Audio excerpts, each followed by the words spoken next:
No electricity, no streetlights, no phone screen glowing in the dark.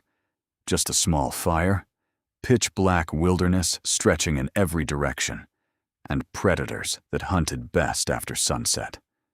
For most of human history, the moment the sun went down, the entire world became a different and far more dangerous place. So what did our ancestors actually do with those long, dark hours?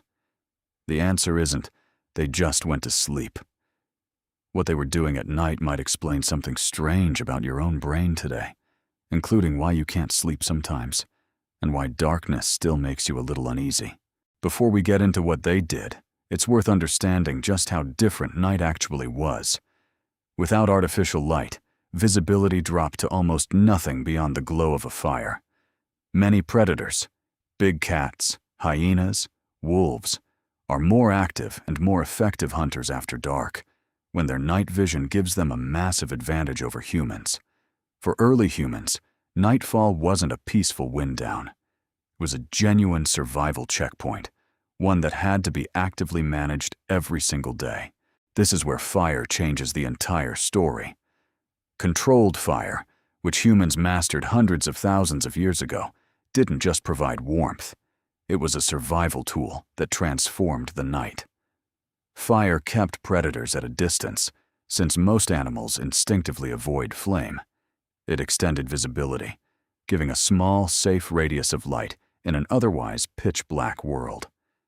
And it allowed cooking after dark, meaning the day's hunting or gathering could be turned into food, even after the sun had set. Nearly everything ancient humans did at night happened within that small circle of firelight.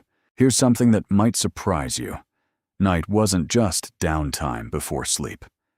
Anthropological studies of modern hunter-gatherer groups, like the Juhuansi in southern Africa, show that daytime conversation is often practical.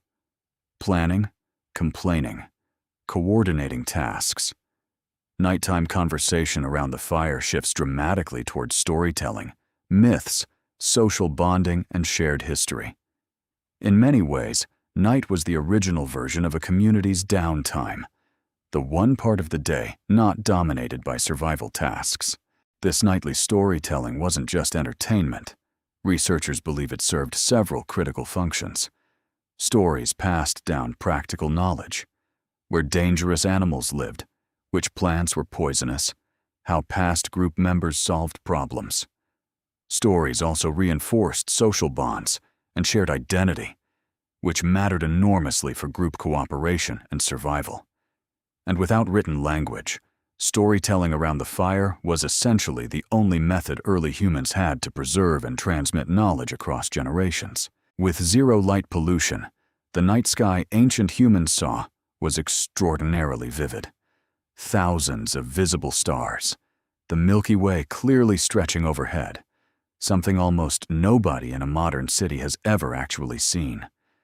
Many ancient cultures developed detailed knowledge of star patterns, not for curiosity alone, but for practical purposes, tracking seasons, predicting migrations of animals, and eventually navigation.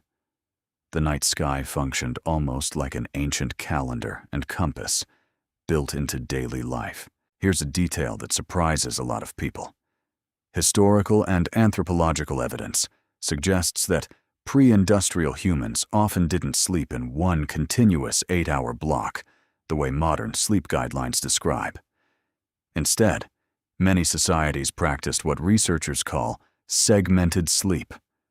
A first sleep, a period of quiet wakefulness in the middle of the night used for low-key activities like talking, tending the fire, or reflecting, and then a second sleep afterward.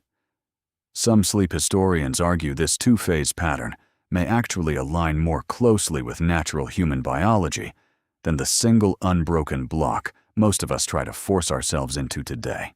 Given how dangerous darkness could be, many groups likely maintained some form of rotating watch, at least one person staying alert while others slept, ready to respond to approaching predators or threats.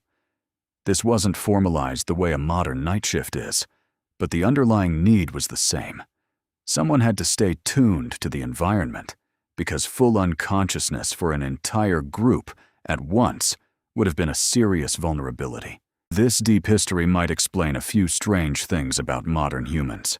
Many people report feeling more anxious, alert, or unsettled in darkness, even in a safe modern home, a leftover instinct from tens of thousands of generations where night genuinely meant heightened danger. It may also explain why complete silence and total darkness can feel oddly uncomfortable to some people, while a flickering light, similar to firelight, can feel strangely calming. Our brains are still running very old software, shaped by nights spent around a fire, long before night simply meant switching off a lamp. Put all of this together, and ancient nights weren't empty, wasted hours before sleep. They were an active, essential part of daily survival and culture. Managing fire and safety, bonding through storytelling, reading the sky, and resting in a more flexible, segmented pattern all happened within those dark hours. In some ways, night held just as much purpose as daylight, just a very different kind of purpose. So what did ancient humans actually do at night? They weren't hiding, and they weren't simply waiting for morning. They were surviving, bonding, passing down knowledge, and quietly reading a sky most of us will never truly see the way they did. The next time you're lying awake at 3 a.m., staring at the ceiling, you might just be experiencing a small echo of that ancient, segmented sleep pattern your ancestors lived with for most of human history. What do you think? Would you have survived a night with nothing but firelight? Let us know in the comments, and subscribe for more videos exploring how ancient humans really lived.